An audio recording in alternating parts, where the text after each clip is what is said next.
In this week's demonstration, we'll be looking at a few more functions in Adobe Illustrator.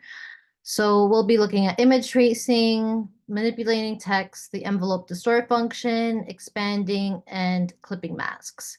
So let's start with the image trace. So I have this file that is supplied, which is the puppy JPEG file here. I believe it's a JPEG or a PNG file that I'd like you to place in your Illustrator file. So many times we might be creating sketches and we want to vectorize them, bring them into Illustrator for illustrations or maybe a logo or something like that that you might be creating. And one way of vectorizing something like this is to go in and trace it using the pen and the curvature tool and maybe using shapes and all that in order to kind of trace out the shapes. Another thing that we can also do is use the image trace function in Illustrator. So whenever you have a image that is placed into Illustrator, you'll see that there is this frame around there with the X through it. So right now this is a pixel-based file, and we can convert it over to a vector-based file by using the image trace. So you should see image trace here in the little toolbar at the bottom. If you go over to your properties panel, you may also see image trace down here as well. And I also have the control bar up in my window, which also you can see image trace there as well. Side note, if you do not have this control bar up in your Illustrator window, you can activate that or have that added if you go to your window menu and then choose control bar, and that will put in that extra toolbar there. So if I click on image trace in my properties panel here, and let's say I choose black and white logo for my option, then that will roughly convert my image over to a kind of a preview here of this black and white logo. It doesn't obviously look the best right now, so let's go in and let's do that again. So I'll just do that one more time. So I'm going to click on image trace. I'm going to choose black and white logo. And here you can see in the preset, I can open the image trace panel right over here, which will open this up. And if I bring my threshold up a little bit and increase my threshold here, you can see that I'll maintain a little bit more detail in my or from my illustration that maybe I would want. Okay, so let's say I was happy with that, then I could go in there and hit the expand function.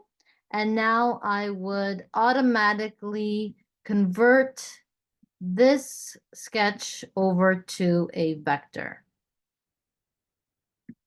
I can also go in and select certain areas and color them in different colors if I wanted to, as you can see there.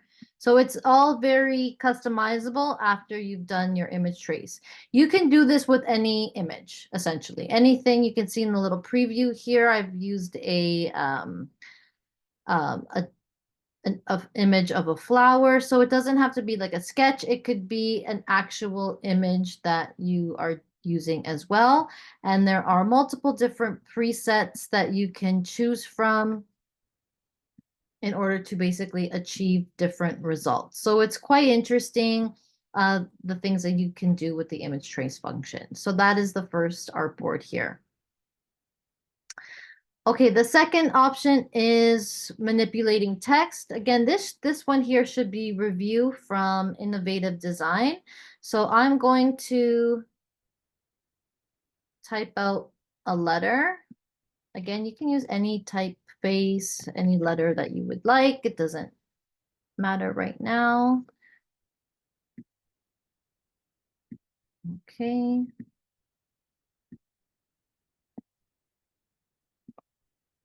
Okay, so I'm just going to increase the size of this character.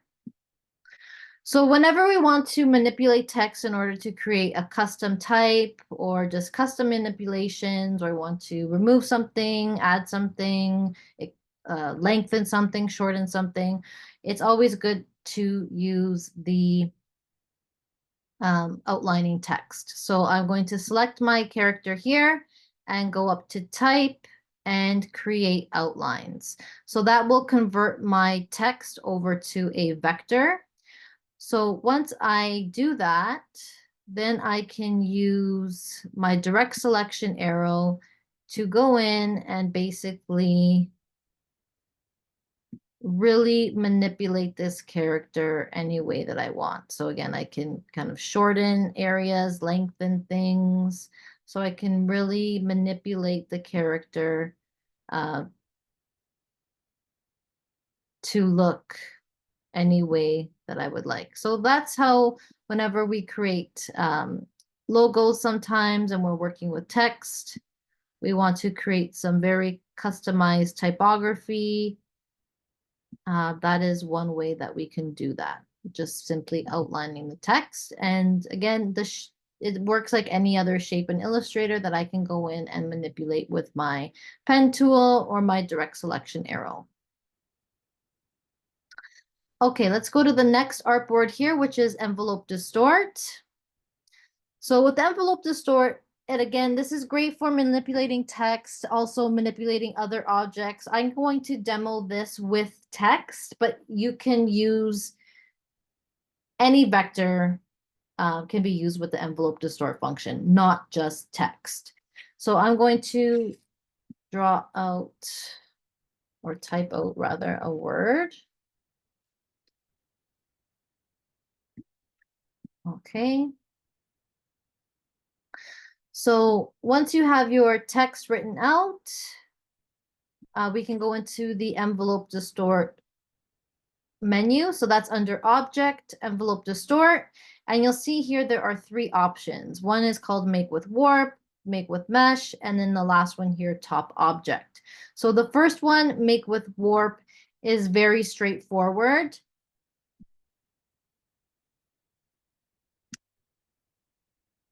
Let me share my full desktop entire screen, and I'm not sure if you can see this warp options here.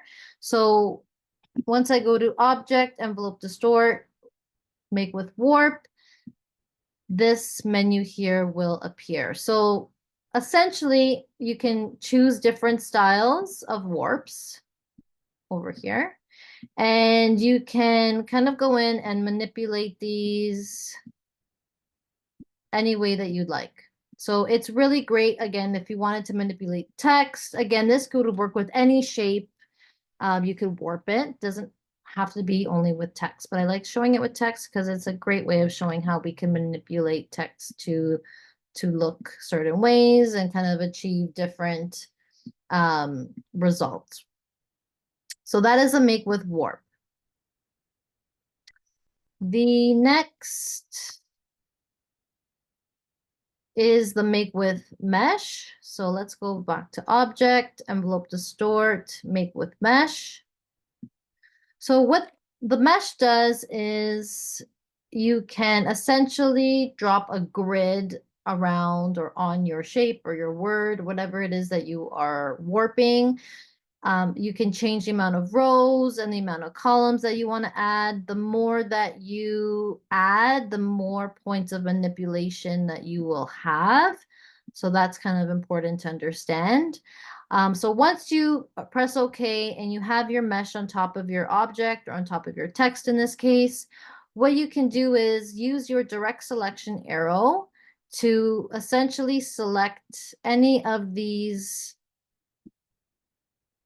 intersecting points, and the shape or text that is underneath will move wherever you are placing those anchor points. So it's pretty cool. It's very, very customizable, very specific, and you can kind of warp it however you would like in this with the mesh here. So it's pretty cool. So that's the make with mesh. The last option is called the Make with Top object.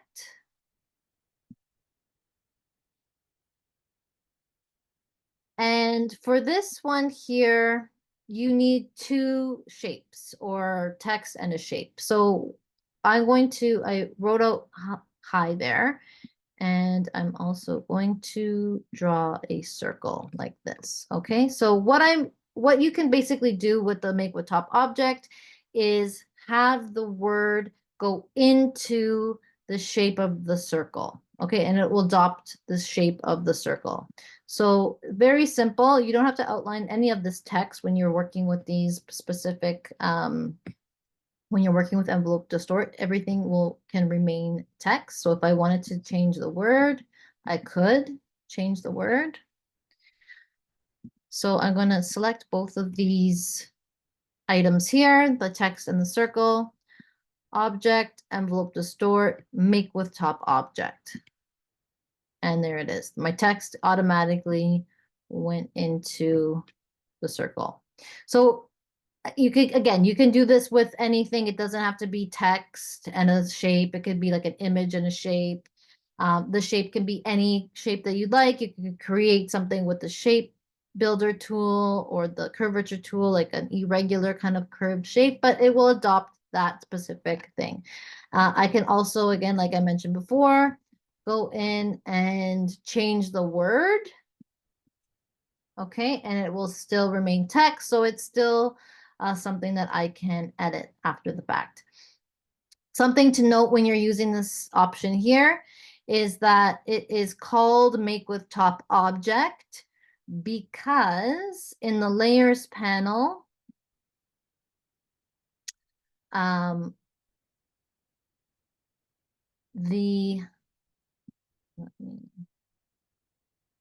in the layers panel, which now the circle is removed, but in the layers panel, the circle is above the text. Okay, so it is arranged on top or brought to the front. So that's why it's called Make with Top Object. Okay, let's go on to the next artboard here, which is the expand function. So expanding essentially will turn something over into a vector. So when we are outlining text, another term for outlining text is expanding text, which again means that it is converted over to a vector, where paths are basically created around it in order for it to be a closed vector shape. Whenever you're working with something that has, or when you're working with a stroke or an outline like this, the stroke isn't really, it's just a line, right? I can expand this or make it its own vector, and that will essentially create a closed path around all of the orange border around this star. So let's kind of see what I'm talking about just so we can visually see it. So right now, I want essentially the orange outline to be its own shape, not just a stroke. So if I select this star and go to Object, Expand, and press OK, and pull this now apart. Let me ungroup this. Okay, so I can pull the purple away from the stroke, which is actually no longer a stroke, it's now a fill. And now this star, the orange star, is kind of its own shape, almost like the white has been erased from the center. Okay, so that's what the expand does. So I'll kind of show this again, another way we can kind of demo this.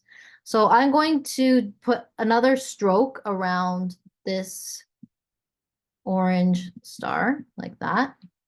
Okay. And make it a little bit thinner.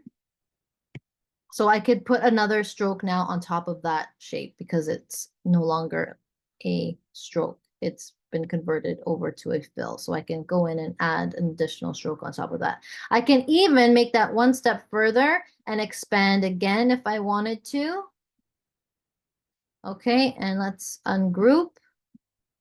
And then again, I can pull that apart, and now I'm left with something like this. So again, this is now a fill. I could do this one more time if I wanted to and put another stroke around that. So basically, this is really great for, again, creating custom illustrations.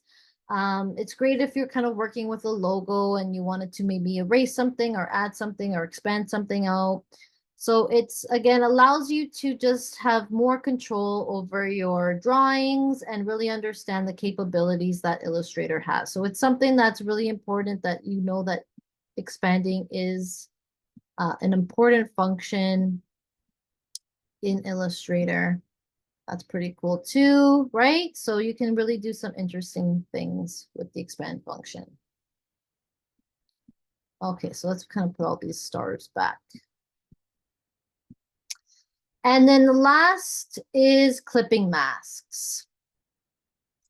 So a clipping mask, again, it's very similar actually to the make with top object. It allows you to put a shape into another.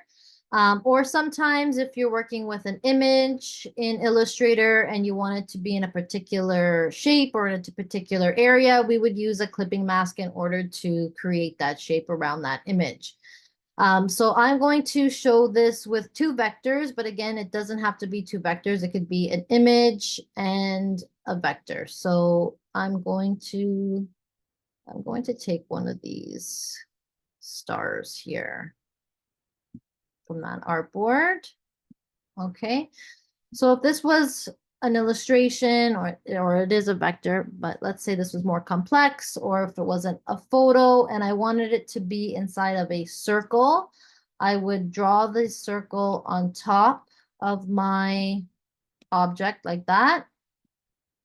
Select both of those shapes and go to Object, Clipping Mask, and Make, or Command 7. And then everything would be clipped to the circle. Okay, so the star now is inside of this circular shape. I can even double click and kind of move the circle around. You can still see the star it's still there, but it's just kind of inside of this shape. So this, like I said before, it works great, especially when you are working on something in Illustrator, because it's harder to like crop an image in Illustrator. This is great for cropping things, using clipping masks in order for it to maintain a specific shape that you are looking for. And that is this week's worksheet.